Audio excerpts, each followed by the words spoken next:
Hi everybody, this is Boogess Reviews, and today I'm going to be doing a review on the new McFarlane Toys DC Page Punchers Ghosts of Krypton Superman figure. So before we take a look at Superman, let's take a look at all of the accessories that he comes with. So first up, you get your standard DC Multiverse base, but he stands very well on his own. Despite all of the bulky armor that he has on, he stands very well. Up next, you get his data file with a shot from the comic that he comes with right there. And if you want to read this, go ahead and pause it now. This is a synopsis of the comic book. And finally, he comes with his comic. This is one of 4, so if you want the complete storyline, you have to buy all of the Page Punchers in this wave, which is something you didn't have to do with the previous Page Puncher figures. I think all of them came with different covers, but they were all the same comic. But I have to say, this is a very interesting story. I'm really liking what I've read of the story so far, and I definitely want to pick the rest of the figures up so I can complete the story. So now let's go ahead and take a look at Superman. So taking a look at this head sculpt, McFarlane Toys did a very awesome job on this head, and the way the mask lays on it, that looks very awesome. And the mask is removable. The easiest way that I found to remove it is just to remove the head and then pop it back on there, but that has made the head extremely loose, so honestly I'd probably just leave this mask on it, but if you want to remove it, you can. And this is a really good looking head sculpt. I think McFarlane Toys did a really good job on this. I love the blue shading that he has to his hair. He does have a scar over the left side of his face, and I'm not sure where that's from. I'm thinking that's from a different issue in this series. This armor, he doesn't actually get this bulky armor in this issue either, so I'm assuming that plays into the story at a later point as well. But overall, I think that head sculpt looks really nice, and I like it even more with this little mask piece on it. So there Superman is with that mask, and it is really detailed. It has, I think it's cast in just a gray color and has a dry brushing of silver over top of it that brings the details out very nicely. It looks really cool. It kind of reminds me of a Morton Joe's mask from Mad Max Fury Road. All of this armor just looks very awesome. All of the armor on Superman looks incredible. There's not an inch of this figure that doesn't have some intricate sculpt details to it. The armor kind of reminds me of maybe like some sort of steampunk armor. You get faces on the shoulder pads. I think they're supposed to be Brainiac. As I said, the issue that he comes with doesn't actually feature this armor, so I'm not sure if that's true or not, but it does remind me of the Brainiac that comes in this wave. But I do like how they sculpted the faces in there. That looks really good. You get some really awesome sculpted details here on the chest, the rivets on the S logo right there.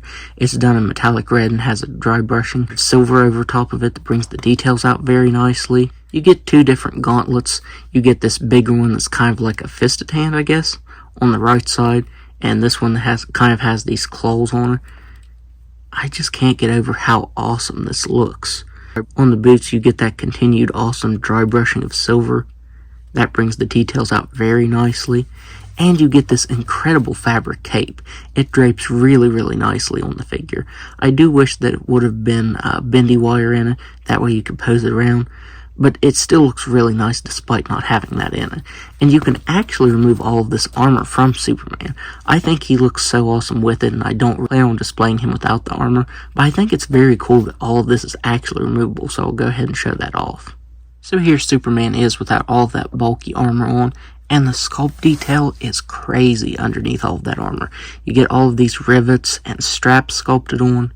That looks fantastic. And I actually thought in the promo pictures that this needed a black wash to bring the details out really nicely because it's just cast in this blue color, but surprisingly that's accurate to how it appears in the story. It is just all this blue color, no variation to it. I'll put an image up right here. So yeah, surprisingly, that is accurate. A wash still might bring the details out, but I think I'm probably just going to leave it like this because that's actually how it appears in the comic. So now let's go ahead and go over his articulation. He has a ball-jointed head that can look up just about all the way. He can look down all the way. He can move his head side to side very nicely. I did make mine a little loose taking that mask off, so definitely be careful when you're doing that. He has ball-jointed shoulders that can move out all the way. He has butterfly joints that are kind of loose. They kind of want to flop all around when you're trying to pose the figure, so I wish these weren't quite as loose. He has a swivel at the bicep, double-jointed elbows that can bend in that far, ball-jointed wrists that can move up and down and spin all the way around, ball-jointed diaphragm and waist that can move back just a little bit. You can crunch forward just a little bit. He can move side to side very nicely up here, and side to side very nicely at the waist. You get some really nice movement all the way around right there. He has hips that can just about do a complete split. He can kick forward that far. He can kick back that far. He has a very nice thigh swivel. Double jointed knees that are very crunchy. Very, very crunchy joints. And ankles that can move down just a little bit, up just a little bit, spin all the way around, and toe articulation that can move up all the way. So now, let's do some size comparisons. So first up, here he is next to the Action Comics 1000 Superman figure, and this new Page Puncher Superman is going to be a lot taller than the previous Superman because of this bulky armor that he's wearing. But I'm still going to do some size comparisons to some different Superman figures regardless. Here he is next to the Jim Lee Superman. Here he is next to the Smiling Superman. Here he is next to Nightfall Batman. And finally, here he is next to Wonder Woman. So overall, I would highly recommend picking this up because McFarlane Toys did an incredible job on this. This is a very, very awesome figure. And I forgot to mention how hefty he is. He is a really hefty figure, and I think you get a really great value for $24.99.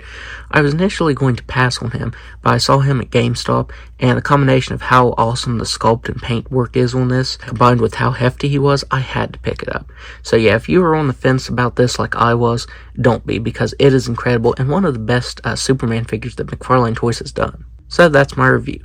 If you like this review, be sure to hit the like button and subscribe to my channel. Thanks for watching.